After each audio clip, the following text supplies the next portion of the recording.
আসসালামু আলাইকুম। আজকে আপনাদের জিটিপি ওয়ানে দ্বিতীয় অধ্যায় নিয়ে চলে আসলাম। তো প্রথমেই দেওয়া আছে ভূমিকা। তুলা উৎপাদনের অঞ্চল, মাটির উর্বরতা, প্রকার, বৃষ্টিপাত, চাষের সময়কালের তারতম্য, পোকামাকড়ের আক্রমণ সহ বিভিন্ন প্রাকৃতিক কারণে উৎপাদিত তুলার মানের তারতম্য হয়ে থাকে। মানের ভিত্তিতে তুলাকে তাই বিভিন্ন গ্রেডে বিভক্ত করা হয়। একটি কাঙ্ক্ষিত মানের সুতা উৎপাদনের জন্য ভিন্ন ভিন্ন মানের আঁশের মধ্যে সংমিশ্রণ ঘটানো হয়। একজন উৎপাদন ব্যবস্থাপকের তুলার আঁশের গুণাগুণ সম্বন্ধে ভালো ধারণা থাকা প্রয়োজন। তার অভিজ্ঞতার উপর কাঙ্ক্ষিত মানের সুতার জন্য আঁশের মিশ্রণ অনেকাংশে নির্ভর করে। মিক্সিং ব্লেন্ডিং এর উপর সুতার গুণাগুণ বহুলাংশে নির্ভর করে। আঁশের দৈর্ঘ্য, শক্তি, রং, সূক্ষ্মতা, নমনীয়তা, পরিপক্কতা ও হ্রাসের পরিমাণ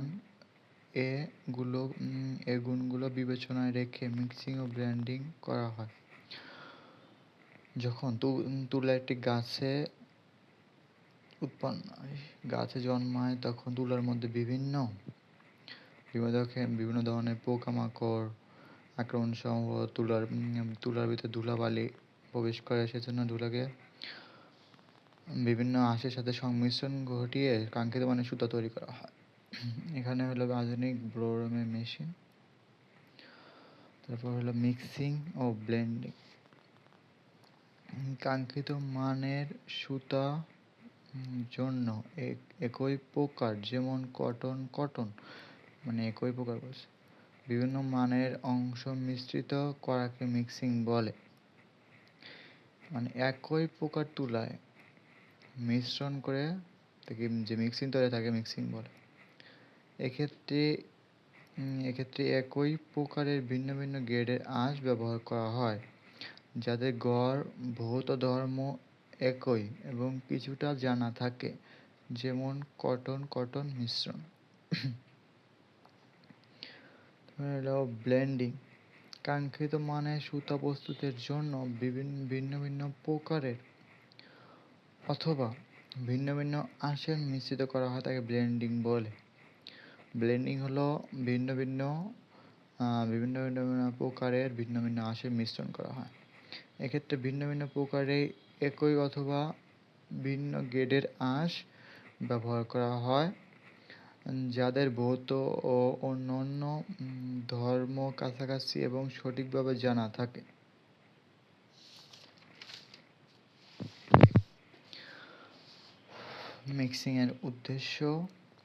মিক্সিং ও ব্লেন্ডিং এর উদ্দেশ্য।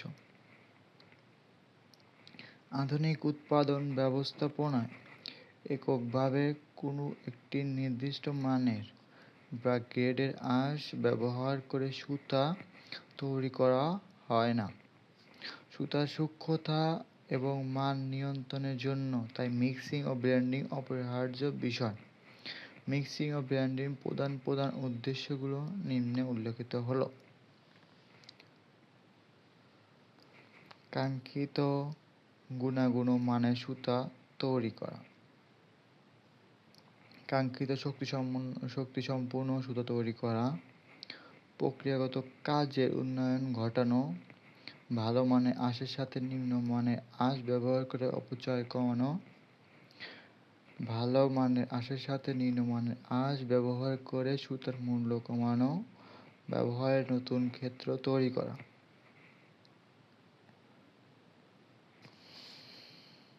তারপর হলো মিক্সিং ও ব্লেন্ডিং এর শ্রেণী বিভাগ।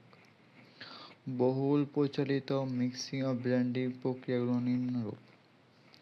মিক্সিং ও ব্লেন্ডিং এর যে মেশিনগুলো ব্যবহৃত হয় সেগুলো।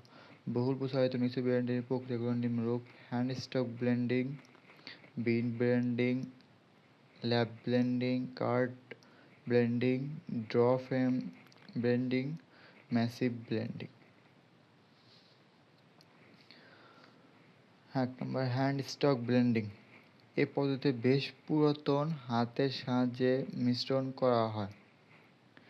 হ্যান্ড স্টক ব্লেন্ডিং হলো অতি পুরাতন, এগুলো তুলাকে হাতের মাধ্যমে মিশ্রণ করিয়ে সুতো উৎপন্ন করা হয়। সাধারণত নিম্ন কাউন্টের সুতার বেলায় এ পদ্ধতি ব্যবহার করা হয়। একটি গাইড খুলে ছোট ছোট গুচ্ছ আকারে তুলা আঁশকে পাতলা শীট বা স্তর আকারে ছড়িয়ে দেওয়া হয়। তারপর দ্বিতীয় গাইডটি খুলে একই নিয়মে আগের স্তরের উপর ছড়িয়ে দিতে হয়। যেমন একটি স্তরকে ছড়িয়ে দেওয়ার পর আবার দ্বিতীয় গাইডটি খুলে আবার ওই স্তরটা আবার এখানে ছড়িয়ে দেয়। তারপরে হলো বিন ব্লেন্ডিং। একটি মেকানিক্যাল মিক্সিং পদ্ধতি। এই পদ্ধতিতে বেল ওপেনার গাইড থেকে তুলাকে খুলে ক্ষুদ্র ক্ষুদ্র গুচ্ছে পরিণত করে।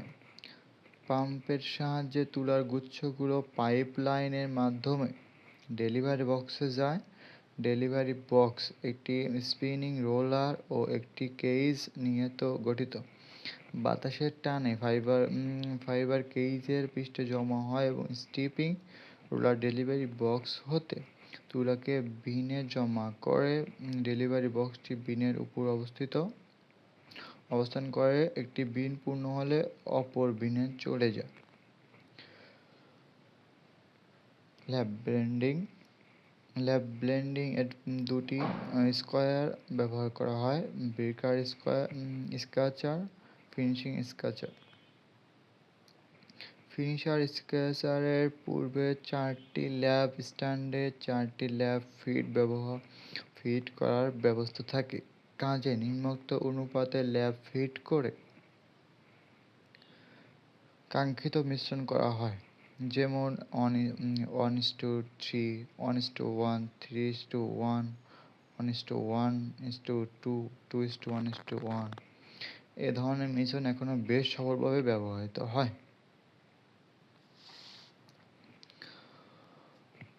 Card blending. উচ্চ উৎপাদনশীল কার্ডিং মেশিনে এ ধরনের ব্লেন্ডিং পদ্ধতি মাঝে মাঝে ব্যবহার করা হয়। এক্ষেত্রে একসাথে দুটি ল্যাপ ফিট করা হয়। অতিরিক্ত ল্যাপ রোল ফিট করার জন্য চেইন লিঙ্ক তার ল্যাপ রোল গিয়ারের সাথে যুক্ত থাকে। Draw frame blending. বিভিন্ন মানের কার্ড স্লাইভারকে নির্দিষ্ট অনুপাতে ও আঁশগুলোকে মিক্সিং করা হয়। ড্র ফ্রেম সাধারণত 6টি বা 8টি স্লাইভার ব্লেন্ডিং করে একটি স্লাইভার তৈরি করা হয়। ম্যাসিভ ব্লেন্ডিং একটি মিশরীয় পদ্ধতি। এ পদ্ধতি তুলাকে দুইবার গাইডে বাঁধা হয়। নিজ দেশে ব্যবহারের জন্য ঢিলা ও বড় করে গাইড বাঁধা হয়। এটি গাইড হতে হাত দিয়ে খুলে সহজে সুষম ব্লেন্ডিং করা সম্ভব। রপ্তানির জন্য এ গাইডে চাপ দিয়ে শক্ত করে বাঁধা হয়। ওজন 35 পাউন্ড।